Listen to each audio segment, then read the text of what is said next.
Aujourd'hui, on aborde un sujet qui nous concerne tous, directement ou indirectement, la vie en maison de retraite. À 78 ans, j'ai eu l'occasion de passer plusieurs mois dans un établissement, et croyez-moi, cette expérience a bouleversé mon regard sur le vieillissement, la santé et le bonheur. Loin des clichés et des idées reçues, j'ai découvert une réalité bien différente de celle souvent dépeinte. J'ai rencontré des personnes extraordinaires, avec leurs histoires, leurs forces et leurs fragilités. Alors, si vous êtes curieux de découvrir ce que la vie en maison de retraite m'a appris, installez-vous confortablement et laissez-moi vous raconter. Oubliez l'image des maisons de retraite mornes et silencieuses. La mienne débordait d'activités, pour tous les goûts et toutes les capacités. Ateliers créatifs, séances de gymnastique douce, sorties culturelles, jeux de société. Chaque jour apportait son lot de découvertes et de rencontres. J'ai été surpris par la diversité des profils et des parcours de vie des résidents. Le personnel soignant et les animateurs, dévoués et attentionnés, s'efforçaient de créer une ambiance chaleureuse et conviviale. On sentait une véritable volonté de rompre l'isolement et de maintenir un lien social fort. Bien sûr, la vie en collectivité n'est pas toujours simple. Oubliez l'image des maisons de retraite mornes et silencieuses. La mienne débordait d'activités pour tous les goûts et toutes les capacités. Ateliers créatifs, séances de gymnastique douce, sorties culturelles, jeux de société. Chaque jour apportait son lot de découvertes et de rencontres. J'ai été surpris par la diversité des profils et des parcours de vie des résidents. Le personnel soignant et les animateurs, dévoués et attentionnés, s'efforçèrent de créer une ambiance chaleureuse et conviviale. On sentait une véritable volonté de rompre l'isolement et de maintenir un lien social fort. Bien sûr, la vie en collectivité n'est pas toujours simple. Il faut apprendre à composer avec les habitudes des autres, à respecter le rythme de chacun. La perte d'autonomie est sans doute l'un des aspects les plus difficiles à vivre en maison de retraite. Dépendre des autres pour se laver, s'habiller ou se déplacer peut être source de frustration et de perte de confiance en soi.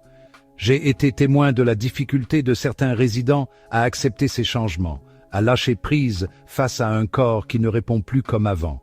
Heureusement, le personnel médical est présent pour accompagner les résidents dans ces moments difficiles, en leur apportant soutien et réconfort. La solidarité entre résidents joue également un rôle essentiel. On s'entraide, on se soutient moralement, on partage nos peurs et nos espoirs.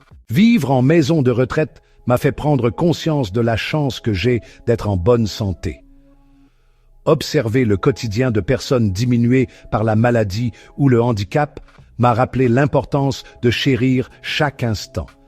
Marcher sans douleur, respirer sans difficulté, manger de tout.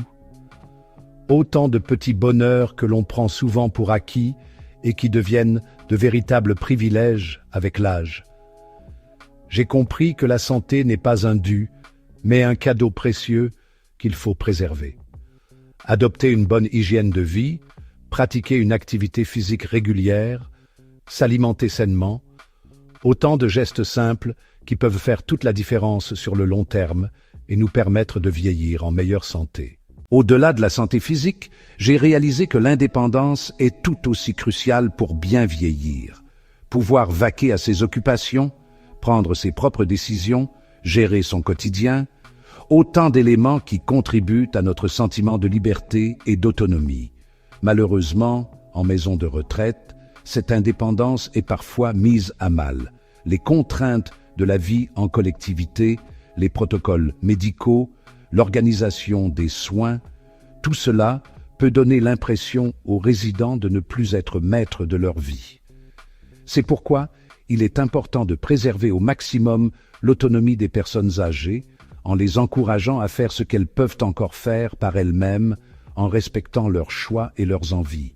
On a souvent tendance à penser que le bonheur est lié à la fortune, au succès. Mais après 78 printemps, croyez-moi, j'ai appris que ce sont les choses simples qui apportent la vraie satisfaction. Un rayon de soleil qui traverse la fenêtre et réchauffe votre visage. Le chant des oiseaux le matin. Un sourire échangé avec un autre résident. Ce sont ces petits riens qui illuminent nos journées. On réalise que la vie n'a pas besoin d'être extravagante pour être belle. La beauté se trouve dans l'instant présent, dans ces petits moments de grâce que l'on savoure, avec d'autant plus d'intensité lorsqu'on prend le temps de les apprécier. J'observe souvent mes voisins, ici, à la maison de retraite. Ils trouvent leur bonheur dans des activités simples, la lecture, le jardinage, une partie de cartes animées. Ils n'ont pas besoin de grand-chose, car ils ont compris l'essentiel. Le bonheur n'est pas une destination. C'est un chemin que l'on emprunte chaque jour, en appréciant chaque pas. Avec l'âge, on apprend à faire le tri, à se débarrasser du superflu pour se concentrer sur l'essentiel. On se rend compte que l'accumulation de biens matériels ne procure qu'une satisfaction éphémère. Ce qui compte vraiment, ce sont les liens que l'on tisse avec les autres, les souvenirs que l'on crée, les émotions que l'on partage. Ici, à la maison de retraite, j'ai tissé des liens forts avec les autres résidents. On se soutient mutuellement, on partage nos joies et nos peines, on refait le monde, on rit, on s'écoute. Ces relations humaines sont précieuses, elles sont le ciment de notre quotidien. J'ai compris que le bonheur, c'est aussi apprendre à apprécier ce que l'on a plutôt que de se lamenter sur ce que l'on n'a pas. C'est savourer chaque instant, chaque sourire, chaque geste de tendresse. C'est vivre dans la gratitude et l'optimisme. Alors, oui, la vie n'est pas toujours facile, même à la maison de retraite. Il y a des jours avec et des jours sans. Mais j'ai appris à relativiser, à me concentrer sur le positif, car même dans l'adversité, il y a toujours une petite lueur d'espoir, une petite joie à saisir. Le temps qui passe a une façon bien à lui de mettre les choses en perspective. On réalise que l'on a parfois accordé trop d'importance à des broutilles, à des rancœurs qui nous rongent inutilement. Le passé est immuable, et ressasser les erreurs, les disputes, les occasions manquées ne sert qu'à nous empoisonner l'existence. J'ai vu des résidents ici, à la maison de retraite, prisonniers de leur passé, incapables de pardonner à eux-mêmes ou aux autres. Ils portent le poids de leurs regrets comme un fardeau, et cela les empêche de profiter pleinement du moment présent. Le pardon est un cadeau que l'on s'offre à soi-même. Il ne s'agit pas d'oublier ou d'excuser les erreurs du passé, mais de se libérer de la colère, de la rancœur, de la haine qui nous ronge de l'intérieur. Pardonner, c'est choisir de tourner la page et d'avancer vers la lumière. C'est un cheminement personnel, parfois difficile, mais tellement libérateur. La vie est un cadeau précieux, même lorsque l'on arrive au crépuscule de son existence.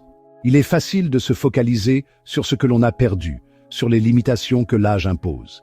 Mais j'ai choisi de cultiver la gratitude, de me concentrer sur tout ce que j'ai encore la chance d'avoir. Chaque matin, je prends le temps de remercier la vie pour les choses simples, le soleil qui brille, le sourire d'une infirmière, la possibilité de partager un repas avec mes amis. La gratitude, c'est un état d'esprit, une façon positive d'appréhender le monde qui nous entoure. C'est se concentrer sur le positif, sur les petites choses qui font que la vie vaut la peine d'être vécue.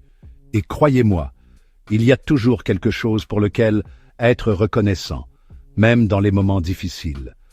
La gratitude nous rend plus heureux, plus résilients, plus aptes à affronter les épreuves de la vie. Alors, chers amis, souvenons-nous de cette leçon précieuse. Le poids des regrets peut être allégé par le pardon, et la gratitude peut illuminer même les jours les plus sombres. La vie, avec toutes ses complexités, reste un cadeau inestimable. Prenons le temps de l'apprécier, de pardonner et de dire merci. Merci pour chaque moment, chaque sourire, chaque souffle. En fin de compte, ce sont ces petites choses qui font toute la différence. Prenez soin de vous et de ceux que vous aimez.